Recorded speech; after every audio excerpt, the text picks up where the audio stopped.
You will see on the screen that these are the options that are currently open for funding for individual artists, arts and cultural workers and groups, arts and cultural organisation funding, and Creative Koori projects funding. But today we're focusing on the Literature Artform Board. I would like to introduce myself. My name is Anne-Louise Rentel. I am one of the managers in the Arts Funding and Development team here at Create New South Wales. I am here on Dharawal land, the land of the Wadi Wadi people here in Wollongong. I would like to introduce you to the members of the Literature Artform Board, the board chair, Jennifer Byrne, acclaimed journalist, presenter and book publisher, as well as Felicity Castagna, writer, community arts worker and academic. And joining us also today is a 2021 recipient of funding, Joshua Santospirito, who is the president of the Comic Art Workshop. So I would like to welcome Jennifer, Felicity and Joshua to the conversation today. And we're going to have a little chat now about the Literature Artform Board. And I'd just like to ask those of you who are attending now just to turn off your cameras if you don't mind, and to make sure your microphones are on mute. Thank you. Thank you very much. All right, so yes, as I said, the purpose of this session today is really just to have a chat with the Literature Artform Board, and also we're very fortunate to have a current recipient of funding from Create New South Wales to sort of talk about applying from an applicant's perspective. So again, I'll just remind people to please turn off their microphones if they're attending the session. So I'd just like to sort of open up the conversation with Jen and Felicity to sort of talk a little bit from the perspective of the Literature Artform Board itself. What, in terms of having been on the board now for a couple of years, what are you looking for when you're assessing applications that come to the board?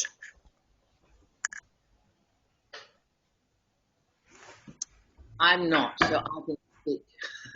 And I'll speak first and then you, Felicity. Felicity, I should say, has been a board member from the beginning, so she's got very strong experience in that. And we're very lucky to have Joshua here because just you've been introduced, but it was because his was a really standout example of the breed.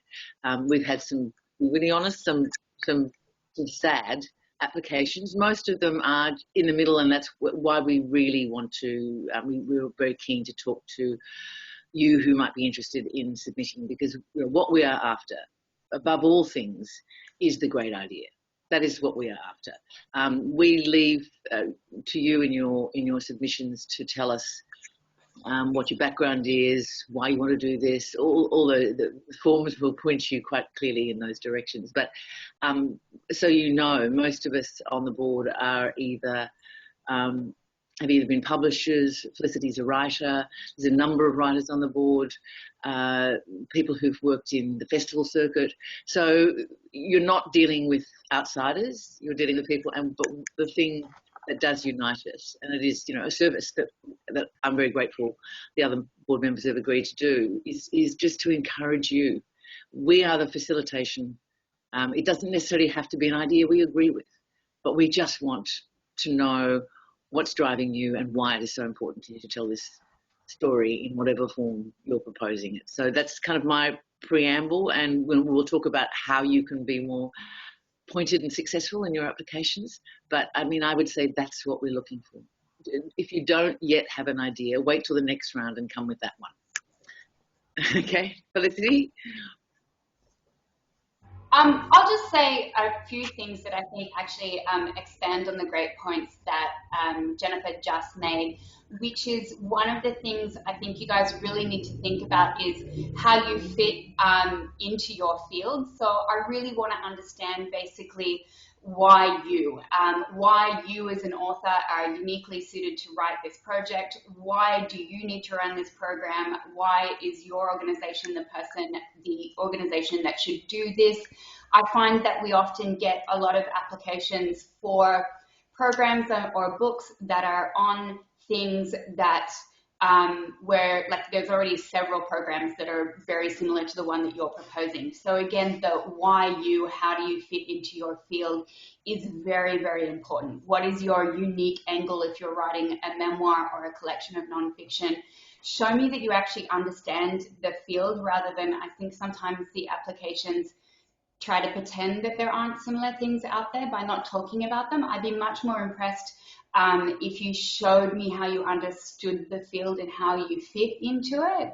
I think it's also really important to show us how you connect with communities, particularly other arts organizations or organizations within your community if you're running a program or an organization. How do you fit into your kind of ecosystem? Same with a book. How does that fit into the ecosystem of literature out there? Again, I really want to see that you've done your research on your field or your program. It's great to be able to comment on what you've done before, what worked, what hadn't worked, what kinds of skills could you develop if we gave you money to write your book or run your program. Impact can also be about simply having the chance to experiment and develop skills as an organization, a program, or as an individual. And just a last little thing I will say is that all of those kind of things that you attach to your application are really important. So like we do really want to see that in your budget, for example, if you're running a program, we want to see logical amounts allocated to people. We really want to see that you're paying artists. We really want to see, you know, if you're engaging in consulting particular communities or hiring an editor, that's part of your budget. I also want to say here, it's okay if you're an individual writer and your whole budget is simply just for you to write. You know, you don't need to kind of add in things so that you have a lot of things on your budget. And I also want to say, again, if you're an individual writer, a sample of the writing project that you are applying for is also extremely beneficial, and we'd like to see that as well. And that's it for my overall things. If I could just add one thing, which is that to one of the advantages of and everyone will have their own view about the form of the wording, but whatever, it's not erected as a wall. It's meant to be a path.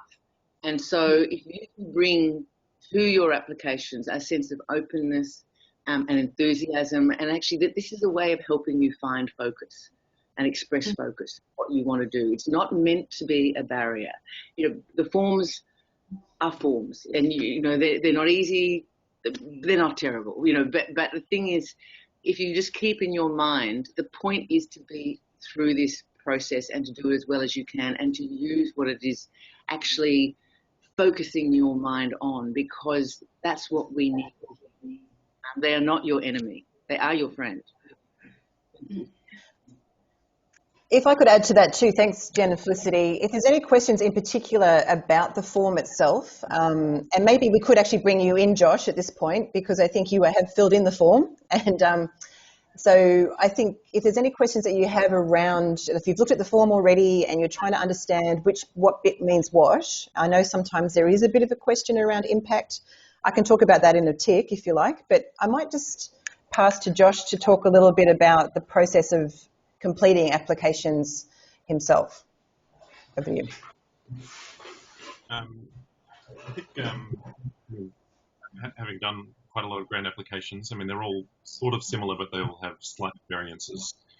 But sometimes the difficulties that Jen mentioned in you know, the forms they're not great, but they're not bad, can sometimes work in your favour. I think the Create New South Wales application process had 300 word limits in most of the sections, which is probably tighter than most other application processes I've come across. But I found that really useful for focusing my argument and getting rid of waffle, which I think generally is a better way to write when it comes to writing grant applications. In the past, I've been on selection panels, and the application process applications that have the least amount of waffle are actually the ones that are godsend to me. So I think it's really useful to think about the people who are receiving the applications and wading through 90, 100, 200 applications. So it's, they're humans on the other side. So I think particularly in literature, there seems to be a lot of applications that by writers who think you have to impress people with your writing skills. But I think getting rid of waffle is great. So Grant New South Wales process, I think, was just really made that a feature of the Grant New South Wales grant application process, which probably works in everyone's favour in some ways. So trying to be focused is just really useful. I have received some grant advice some years ago, which I think also feeds into that. Writing grant applications it's almost like a police. It's a really useful way to think about those sort of things, because it makes you hone everything and use all of your sentences. Don't waste a word if you can. And I think it's important to have at least one narrative through your application process. So and really focusing in on that. Knowing the landscape, as Felicity was bringing up before, is also really important, and justifying who you are and being quite succinct, but it's also indicating that you've done your research is also really powerful, I think. And in our case, the Comic Art Workshop is probably one of the only organisations of it, certainly in Australia, possibly the world. So for us, I guess that's quite a simple thing to help justify what our value and what we bring to the ecosystem. But I think for those other organisations which may struggle to find that narrative of why they're important to the landscape, I think where you're located in Australia, or if there's no other organisations who are putting on festivals or that sort of thing, then I think those are the sort of arguments which you can certainly beef up. But it's very important to have that sort of knowledge of where you sit within the ecosystem of the arts and literature. I'm also interested to hear what it looks like from Jen and Felicity within the room. I think knowing people who are what kind of people are actually going through those applications, I think might help people on the application side of things who are writing the applications to kind of just to demystify that a bit. Is it useful? I think it is useful to hear from you guys. Who are you? Who are these people who are reading the application process? Yeah, absolutely. I mean, the thing is, because there's a number of categories within the grant process. So, and I'm not sure how many people have actually gone through it in detail, but there's ones for individual grants, which are the creative individual grants, but then there's ones for organisation, and so there are different. Read it properly. It really helps if that you do respond as much as you can to the question, because that's the only way that's why we put these seminars on, so that we could deal directly with applicants. But it's really important to, think of it a bit like, this isn't very literary, but I don't know if many of you have seen the Gruen transfer, or the Gruen as it's now known. It's a pitch. You're giving us a really intelligent pitch. And so it's very important that you include as much information about yourselves as you can. Did you want to add anything to that, Felicity? Or we could run to some questions, actually. There are a few questions coming in through the chat box. Are you happy to? I think there's great questions here, and I can understand how they probably apply to everybody. I mean, one of the first questions sorry, can we get into the questions? Yes, go for it. Yeah. So one of the questions we've had repeatedly here is a form of, if my project is to run a community writing program, do you need to see a writing sample from me or just a demonstration of previous projects I've worked on? No, samples should be appropriate to what you're applying for. So I would expect to see examples from previous projects that you've run. It may be that you just simply put your website link on there and we can have a look at the projects that you've run previously. It would be great. One of the things that we often say in those meetings is it's really important that, in your letters of recommendation, if you are an organization that has run similar things before, that you not just have the people who are running the program or other community organizations write a letter of reference for you, but that you have people who have participated in those programs write some letters of reference to you. Like, we would like to know that the people who participated, whether they participated as a facilitator or as a workshop attendee, got something out of what you did, and we'd like to know exactly what that is. Which also kind of goes to the next question from Derek, which is, you're also interested in what the best sample of work is from an organisation, which, I think that you answered it, Felicity. It's not that we expect you to put in samples of your work because it's an organisation, but we do want to see samples of your success as an organisation. Who have you brought through? What were your figures the last time you held whatever event it is that you're proposing? Actually, a sample of work for an organisation is a sample of its work, not its written work, its actual achievements to date. Obviously, what you want to do, but also what you have done is very important for us to know. Can I just also reiterate that idea? If you're running a community writing program, one of the things that we've talked about often is we get a little bit hesitant to give some community writing programs money or festivals because we can't give you ongoing funding. We want to make sure that if we give you some money to run something, then it won't kind of fall down the next year if we don't give you money again. So one of the ways that we can see that you might have a better chance of having a future is that if we can see that you have other sources of funding, even if those are only in-kind funding, like your local council is giving you their hall for free or something like that. And we also want to see that you have strong connections with other organizations in your community. That's how we see that you're part of a kind of strong ecosystem that can keep you going, so that if we give you money for this event that you want to run biannually, there's more of a chance that it may run biannually, even though we may not be able to fund it biannually. Does that make sense?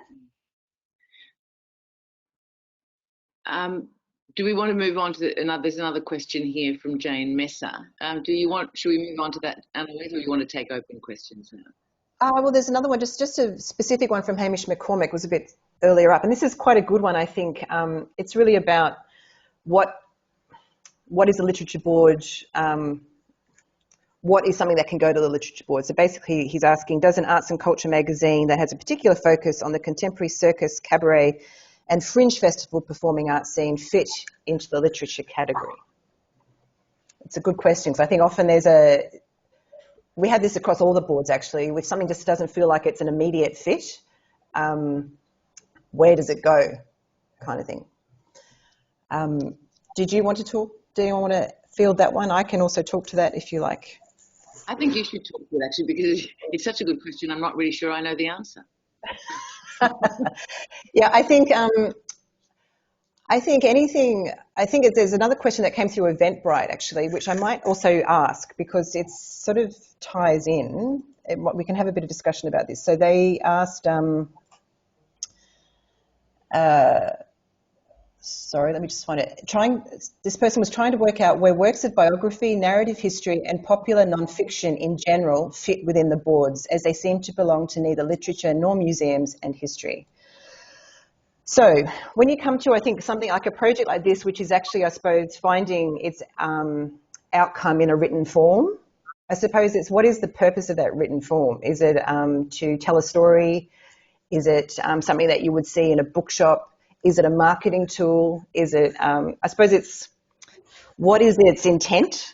If it's to tell the history of something, then yes. I think a magazine, I think, starts to sort of, I think zines would fall into a literary form, but an arts and cultural magazine, again, what's the content of that magazine? What are you,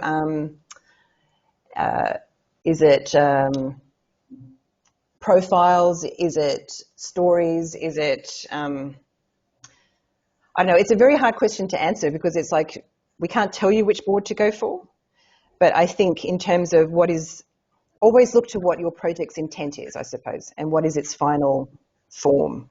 Does anyone else have any? No, it's look. I think it is really complicated, and because there is, you probably know, you're aware there are performing arts boards, and there are, and I think basically I would, as you're working on it, just keep calibrating to yourself. What art form is going to be enriched by this, and if it's going to be enriched as a literary art form, as a written art form, sure, go ahead. But if in fact what you're doing is promoting and creating a space for the discussion of, for the promotion of circus and cabaret and fringe festival, then you probably will be better at one of the boards, one of the other boards. Like there is a festival board, and there are boards which deal with that. It's a difficult one, but it's got to stand alone. Basically, it has to stand alone, and if the subject and the purpose of promoting that subject is stronger than the excellence of the work that you're submitting, I think probably you'd be better at another board. Can I just say the one to Jane Messer, because I think this is something that a lot of people wonder about, and her question is, for an application to write a book, is it key to have a publication contract in place? No, it is not. You may or you may not have one, and we obviously take great heart from the fact that there would be that is the other source of income for you, because that's important. Under these guidelines, we must have another source of income, and I know there's a question about that which I might leave to Felicity. But but what really goes to the success is if you can show you have contacted a publisher, you have tried to do this, that you have had encouragement, or it's important to us that you get. It's not just a creative writing project. It is actually something that we would like to help you to publication, but you certainly don't need to have a publishing contract in place. You certainly need to have made some contact with publishers to show that you're serious about the work. Can I just also add to that, so someone, if you are the Jane Messer who's an author, I know that you have a previous publication record, and if somebody has a previous publication record, I think the chances of your book being published are not bad. So in that case, I wouldn't really be worried if you didn't have a contract. In the case of people who have never had a book published, then I think it becomes more important to see that you might have published some small individual pieces somewhere, that you might have won a little competition, or that you might have attracted a publisher's attention, or that there might be a publisher that might read it when you're finished. Does that sound right, Jennifer? Yeah. It does. Yeah. Do you want to field the question? Or yes. I'll send you another one. How about just going back again before we sort of go too far down? There's great questions coming in. Thank you, everyone. What are my options if I'm currently unable to provide an independent contribution? Again, not knowing totally what your project is, but independent contributions don't have to be cash, they can be in kind. Depends how big the project is as well. If it's a small project, it could be eligible for small project grants, so you could go that way. You could look for support there where the budget for small project grants, they're assessed internally by Create New South Wales. They don't go to an art form board. But there you just have to provide a sort of breakdown of what you're going to spend the money request on. You don't actually have to show any other contribution. But yes, independent contributions, they don't have to be cash. They can be in-kind support as well. So have a think about that. Happy to talk about that more. Just so also, while we're here, there are options to book times with Create New South Wales staff to talk about applications through QuickTime. We will make that clear to everyone who's attended this webinar and provide you the link with that as well, so you can actually get one-on-one support if you require it. Shall we talk a little bit now? I know this is something that we've already talked about in our pre-meetings, things around festivals. Festivals with a literary bent, do they have more chance here or in a festival board? Would you like to talk about that, Felicity or Jennifer? I would have thought they would have more chance here. But a literary bent is rather elusive. I don't know what that means. If it's a literary festival, absolutely, we are the ones. A literary bent, I really don't quite know what you're looking for there. Felicity, do you have a feeling on that? Because I just don't like the idea of a literary bent. It's either literary or it's not. Yeah, I definitely want to see that the festival is literary. I mean, perhaps there could be a case in which it is a multi-arts festival, but you are applying for the literary stream of that multi-arts festival. Like, I mean, that would be okay. We wouldn't fund in general, we wouldn't give kind of general funding to a festival that had many streams, some of which aren't literary. But in terms too of the festivals, I just want to say, I think some of the most exciting applications that we have got from small literary festivals have been the ones that are just really specific, like they look at a specific genre or they look at a really specific need of a community that they are within, and they aren't trying to kind of bite off more than they can chew. You know, like if you are running a community literary festival, really you're looking at something that might go over a weekend, not a few weeks, something that is that is going to be manageable if this might be the first time in particular that you've done something like that. I think overreaching is something that I try to avoid when I write grant applications too. So biting off more than you can chew is something that I've been told time and time again, do not do when writing grant applications. Yeah, I think, and just on that note, I feel like authors often do that in terms of, they say something like, if you give me $10,000, I will write a whole book on that. I will write a whole book within. You can't, like, I mean, and there's a lot of writers on this board.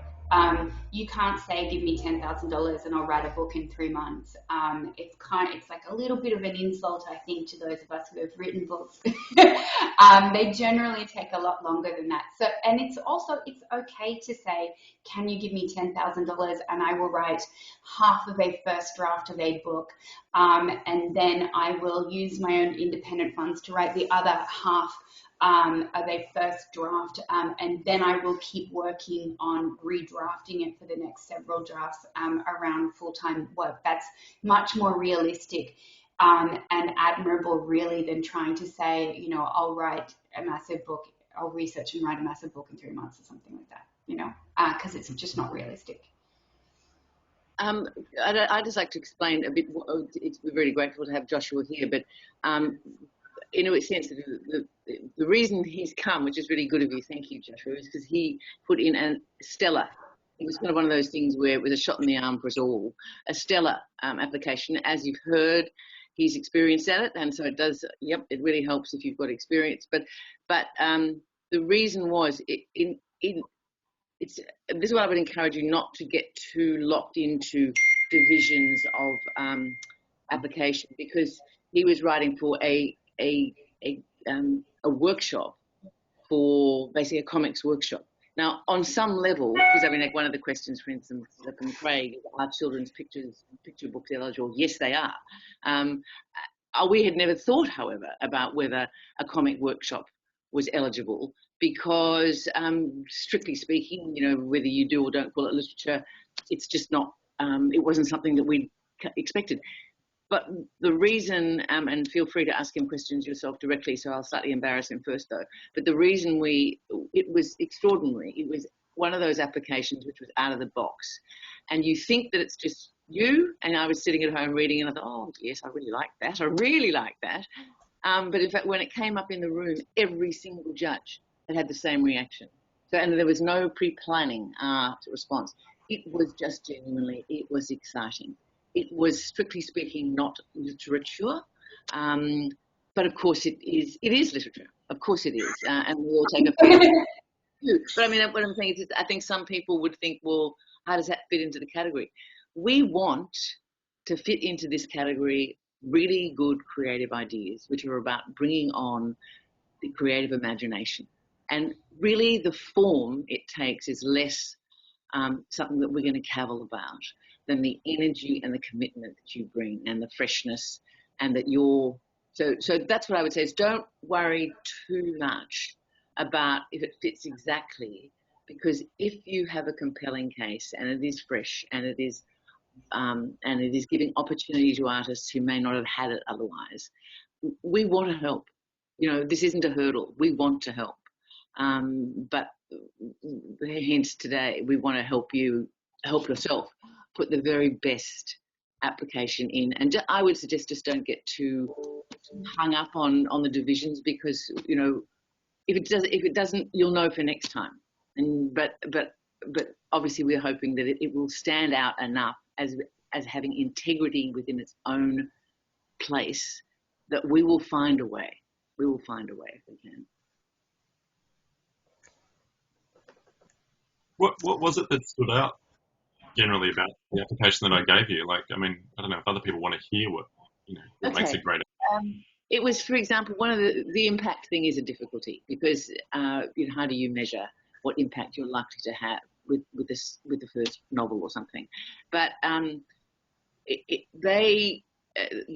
application from Joshua, it took over the impact criterion and just said, this is the impact we have. And it talked about the rising admiration and respect for cartooning. It talked about they'd had 2 previous retreats. It's what it's for. And so again, you could argue, well, how does that get a literary one? Because it was a creative endeavour. So they would go away and they have one really classy, professional cartoonist, illustrator who comes and leads the group. They're tucked away for a weekend. Imaginatively, it's in different places. It's not in a city. It's a place where they really are isolated and forced to bond in a bit sort of that kind of crazy Shelley Frankenstein-y way that happened, and extraordinary things can come out. And it was the lack of assumption that we would know what was important. It was actually explaining to us what the impact was, where previous participants, and because they hadn't come to us before for funding, had gone within the industry. They'd done this very creative thing, which I'm not saying everyone should do it, but they got absolute tickets for creativity, where they took the retreat model and did what they could to answer the impact question. To extrapolate from that, they did an analysis of literary workshops, because there was more information on literary workshops than there were on cartoon workshops. Isn't that right, Josh? So you actually gave an impact rundown based on the model of a workshop, though it actually was for literature, not for cartooning. So that was just a smart thing to do. It was a very smart thing to do. We weren't asking for more than that. This is the best interpretation they could make, and they made a creative and good one. So it's to keep thinking it not as the hurdle. It's actually the thing that will help you clarify what it is that is special about your project and why, therefore, it should be getting public funding.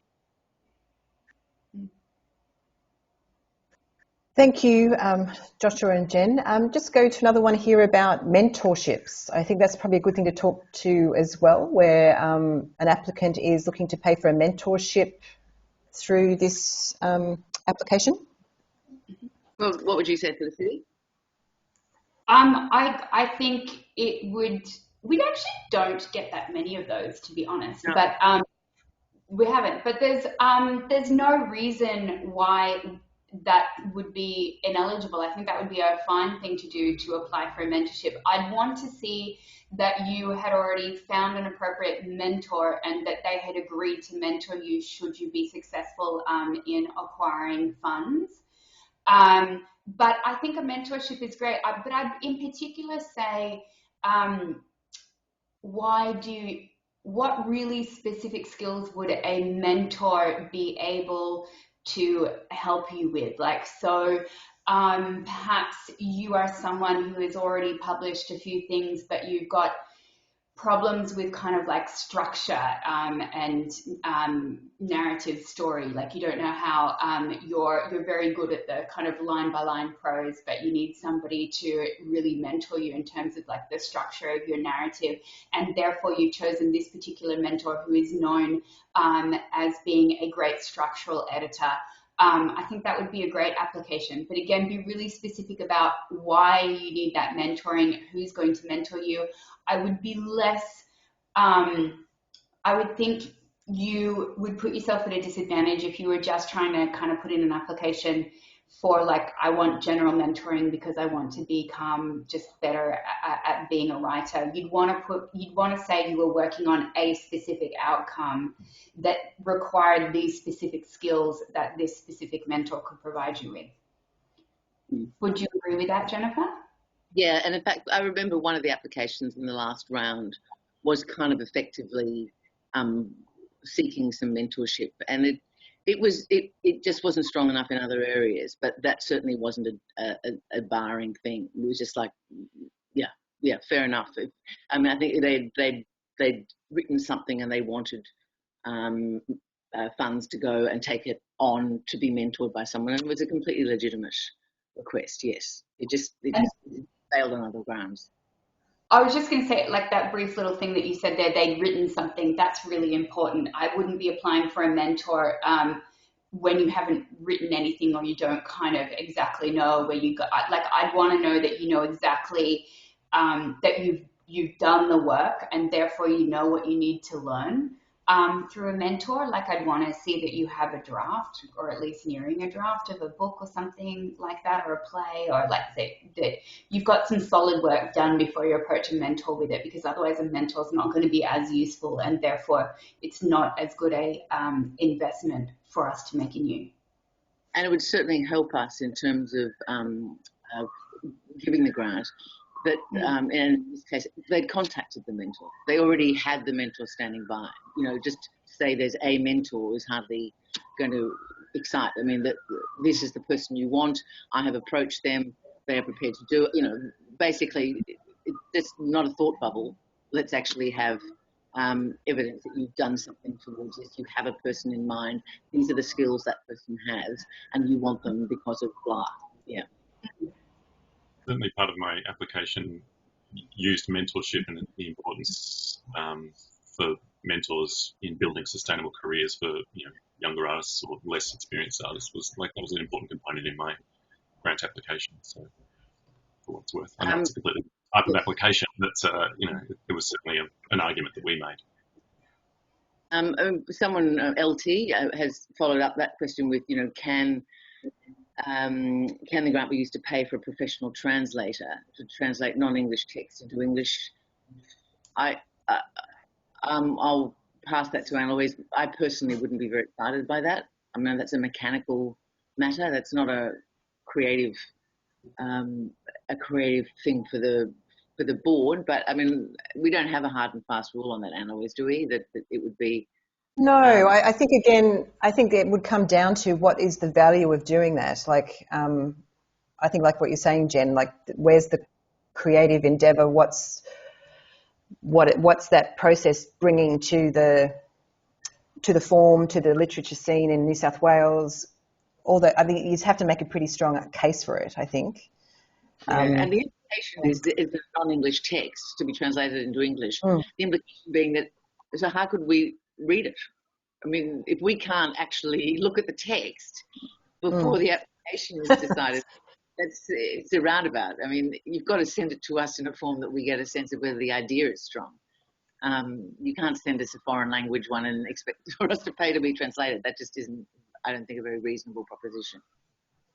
Can I The oh, so you- Australia, I'm just going to briefly say the Australia Council offers a lot of grants for translation, so perhaps that's a better organisation for you to go to. Sorry, Joshua. Oh, I was just going to maybe counter that, but only from the perspective of someone who applies for grants. I mean, translation is, a form of highly creative form of writing unto itself. And if someone was to apply and was able to justify that the work in another language had, X amount of sales, or, was considered, a great work in that other language, I would have thought a fairly valid argument could be made, which would be one of the ones which are a bit out of the box, like you mentioned before, Jen, that it could be worthwhile. They also make a justification to the New South Wales economy. I'm thinking back now, because we did in fact get an application last time round from someone who wanted to translate, I think it was Romanian or Lithuanian poetry, was it? It was Lithuanian work into, was it English into Lithuanian? Vice versa, I think. Bilingual text. Yeah, but the thing is, they could give us the text, so we definitely considered it. It was absolutely, so it's not a hard and fast rule, but you have to give us the material that we can make an assessment for. So we certainly considered it. It was English work that they wanted to publish as a non-English language book, I think, and that seemed to me reasonable. Can I just also say, so part of the reason why the Australia Council tends to give grants for translation and Create New South Wales doesn't at least have specific categories for that is because we're Create New South Wales, and that's a really important point to bring up. So like, how does that benefit the people of New South Wales? So one of the reasons why the Australia Council does grants for translation is because you could claim it benefits Australian audiences and Australian writers in general to have translated texts or to have Australian books translated into other countries. But it would be more difficult to make the argument in terms of translation for the specific benefit of those people of New South Wales. Does that make sense? So it would have to benefit New South Wales authors, New South Wales readers, New South Wales organisations. Like, that's why we're here to benefit the people of New South Wales. There may be a case like there's a project where you're working with a writer who's a New South Wales-based writer, but doesn't write in the English language. So there could be all kinds of, again, just depends on the project, there could be support for a project like that, where there's someone who actually, it's supporting someone to translate a New South Wales-based artist whose first language is in English. But again, I think you would need to be able to show the work, like Jen was saying, like that the board has something to actually assess and understand what the project is. So I definitely not a hard and fast no. It's just really to sort of probably needs a bit more information according to what the project is. Could I just take a different question, Annie, because I think this is a really good example. So we sort of talk about what may or may not be included. Here's something that would most categorically be included from Val again, is that is this a place to go for funding for running a regional program for refugees, engaging them in writing their stories, editing, mentoring and publishing? That is, we are precisely the place to come. I mean, there may be others, but we are certainly, that would tick a number of boxes, so we all work under, which you'd expect, sort of guidelines for us is that there is a wish within government to be particularly open, accepting and encouraging of the work from people of disadvantage, like refugees. Regions are particularly favoured for obvious reasons, because we're the state centre, but getting out there and knowing exactly what's happening in the regions is something we really desperately want to do. So far, absolutely. To support refugees in a regional area, you tick at least 2 boxes straight up. It doesn't mean that you have to be that, but we would be very interested in that sort of application, because we are keen not to make this a city-centric thing. And so yes, capital Y, yes is the answer to that. I wholeheartedly agree with Jennifer. I wanted to point out that there's a few questions here that are kind of similar in terms of basically they're asking, could this pay for a business outcome? So something like marketing, or we've got another question further up that's about creating like a website or promotion for an organization. I think those are really good questions, because we've had quite a few of those, particularly lately. So I don't know, do you want to address that, Jennifer? Or Well, I'm reluctant only because I'm only one vote in the end. I may be the chair, but I'm only one vote in I think a 10-person board all up. So, and you know, we can all be outvoted, and let me tell you, regularly that's absolutely fine. I personally would not be particularly supportive of helping with the business side of marketing books, because I think that's getting, for my taste, a little far away. I can't tell you the more, you know, it's a mix on the board of commercial people in publishing and artistic people and just opinion people. I personally would rather be, I wouldn't be particularly interested in that, but I can't answer for the other people. So don't let me put you off totally, but I do think it's less so from my answer. The business side of marketing is it has to be integral. If it's integral to the creative work, yes. But generally speaking, marketing comes a bit down the track through your publisher. We aren't publishers. Yeah. We aren't publishers. You know, we're helping you get to publishers, we hope. But you know, that's publishers are quite jealous of their right to market their own books and set their own deadlines and their timetables. So I don't think they'd be even thankful for us moving into that space.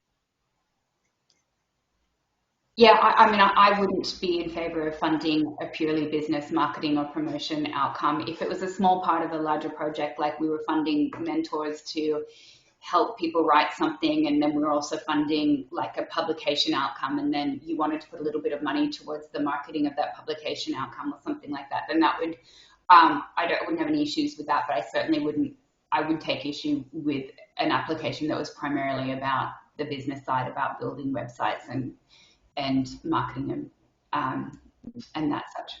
Yeah.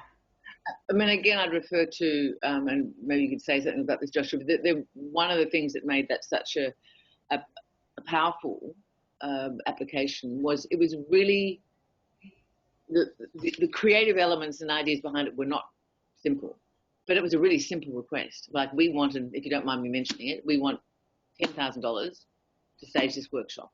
And this is some of the workshops we've done in the past, and this is what our ambition is. But it didn't actually, you know, and that, the bulk of that money was to go to get a really top class person in the field to come and do. I mean, it was basically that's what the money was for. Yeah, pretty much. Yeah. We got Mandy Ord. I mean, previous years we brought someone from America. Another year we brought Sunny Liu from Singapore. However, that's very different now. We can't get people from international, so we had to really, and we saw it maybe almost as an opportunity. It's time that we brought someone from Australia into this position of our master artist to come and be with us for the 12-day retreat. And I think mentorship, because that word's in my mind from that previous question, but I think particularly in growing fields like graphic novels, there's not actually that many graphic novelists in Australia, but there's a whole bunch of people who are trying to break into it. To have those intergenerational kind of relationships is amazing, to be honest. And we couldn't afford to bring Mandy to the resident, certainly not at industry standard fees, if we didn't have the support of Create New South Wales. So it would have been a poorer residency. It still probably could have achieved it. It would have been within budget, but we needed the extra funds to pay someone note. And I think that has flow-on effects, which I hope was part of my application. It raises the awareness of graphic novels in the world of literature, and just to jump on your previous comment, Jen, it certainly is a form of literature. But I think we need to grow that awareness as well. I think having Mandy as our flagship master artist really helps build that. But that's sort of a secondary concern the application process, but it's certainly one that we think about a lot. Thanks, Joshua. I think we've only got sort of less than 10 minutes now. I think, are there any sort of standout questions left in there? I think there is sort of, if I go to Simone's one just quickly there, where there was another question similar to this too, where you've got a project that has lots of kind of other sort of sides to it, and would you be applying just for the literary element of it? So in this case, you're talking about an anthology that could also be a podcast series or a gallery show.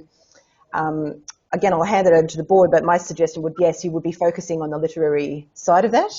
And that, sure, you could talk about the rest, but I think sometimes you could get bogged down in trying to include everything in even your budget. I think really focus on what you need for that thing you're doing specific to this board. That would be my advice, but I also defer to the board if they've got any thoughts on that too in terms of the form. Do you want to take this one, Felicity? I actually don't have any further thoughts on that. I feel like Anne-Louise has outlined that, and I agree with everything she says. I'm wondering, because now we've got a few questions about the same thing, if we can't quickly answer this last question, which was answered originally, which is a few organisations such as mine have been receiving operations funding from Create for many years. I wonder if the panel could give examples of the best way orgs in this position have innovated. I think that's a really important question, because we often get really stuck with organisations who've been receiving funding for years and kind of haven't moved or progressed, and then all of a sudden we don't fund them, and that becomes quite traumatic, really, when you're used to funding. So I think that's a really important question, and I think that's perhaps one that we should answer before we go. I think it's incredibly important that your organisation changes with the times. Like, in terms of innovation, I think part of that is about recognising that the communities that you serve change, that their needs and wants change, that even communities themselves change. Different people might move there, or different people might move out. So I think part of innovation is actually changing with your changing community, and recognizing that. I think part of innovation is experimentation with kind of new programs, getting in new board members regularly. Some of these organizations we look at have had the same heads and the same board members for like 20 years. I think that's really important as well, to show that you have new consultations and that you're continually doing consultations with communities. What do you think, Jen, in particular, about this demonstrates excellence? Can you give an example of how work demonstrates excellence? Absolutely not. I cannot, because it is the most intrinsically intimate, personal response, isn't it? That, you know, something is an excellent work. But the interesting thing is, in the years that we've been doing this, and Felicity's been there since the start, we pretty much all seem to agree. So we all recognise it when we see it, and I think it's just it's really it's just the most basic answer, which is that it's good, that it's ambitious, that it's creative, that it's original. These are what we deem collectively excellence, even though we never have any discussions as to what actually excellence is, we pretty much all tend to respond in the same way. And every now and then, you know, one person will spike out the side of it. But really, excellence is just craft and work and imagination, probably more than anything for me. It's imagination and creativity, that you're actually trying to build something that no one has built exactly this way before. But Felicity may have another view, and, you know, Richard Walsh, who's on the board, is a publisher, so he will look at it probably more with excellence means, can you sell it? I mean, it's one voice among many, and it's why we have tried to throw a pretty broad net on the board for just the difficulty of this question, and everyone will have their own interpretation. All I can do is encourage you to set your own notion of excellence and be rigorous. Part of that innovation, I think, as well, could come by looking at the feedback that your organisation has gotten, and by looking at what things worked and what didn't, and looking at interesting ways to improve on those areas that, you know, the people who are accessing your organisation say that you are weak at. You know, like, I'd love to see that in an application, an organisation saying, we've identified that we're very strong in these 3 areas, and our continual surveys and our board and our informal discussions with our networks has shown that we are not serving our communities in these 3 ways. We've gone and researched how some other organisations in other parts of Australia, or, you know, even other countries, are able to run programs which better suit this particular need. We found that there's all these different programs, and we've decided that we're going to experiment by adopting these 2 models that we've seen elsewhere that obviously work for other organisations and that we feel might work for our organization. I just want to see that you got, you know, again, that you're responsive, that you are changing. It is a big problem with some organizations that have been around forever and who've just done the same thing forever, without recognizing that times have moved on. We often get those kind of organizations put in an application where they're like, can we have funding for the same thing we always do, plus we'll make a podcast? Like, this is really common. Like, we'll do that and then we'll turn it into a podcast. Well, why? Like, there's a big podcast market. Why is that particularly innovative? Does it actually serve the community that you're trying to serve, or the readership that you're trying to serve? Again, I think it kind of just goes back to, like, research. Go and research what you've done, what worked, what hasn't. Show that you've done that research. And then show that you've done the research on what other organisations done, and you can adopt some great models you've seen elsewhere. Which goes, just if I could sort of elaborate to Simone Amelia Jordan's question, which you touched on earlier, Felicity, which is, you know, the podcast, the gallery show, and other offshoots.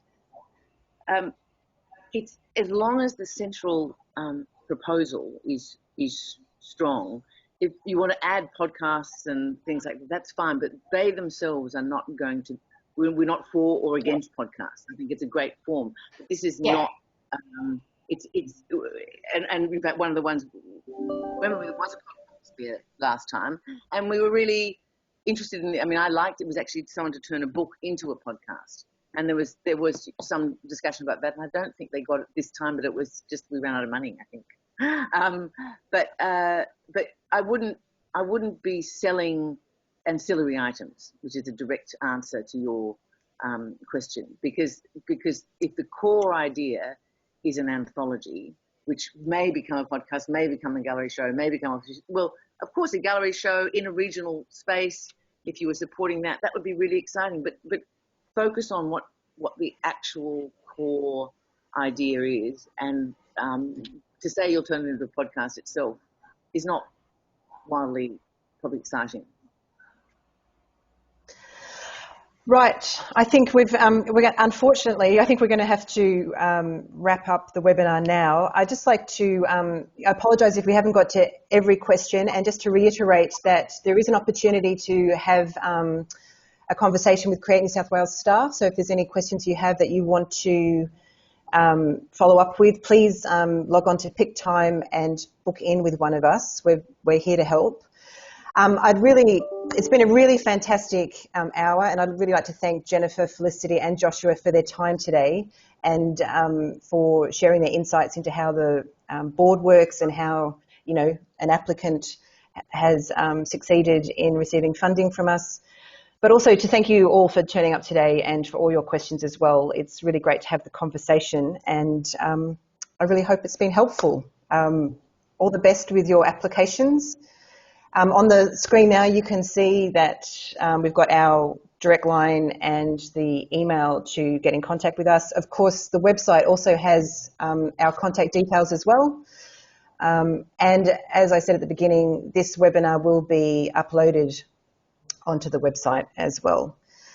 So again, thank you, Jennifer, Felicity, and Joshua, and the Create New South Wales support team. Yeah, see you all next time.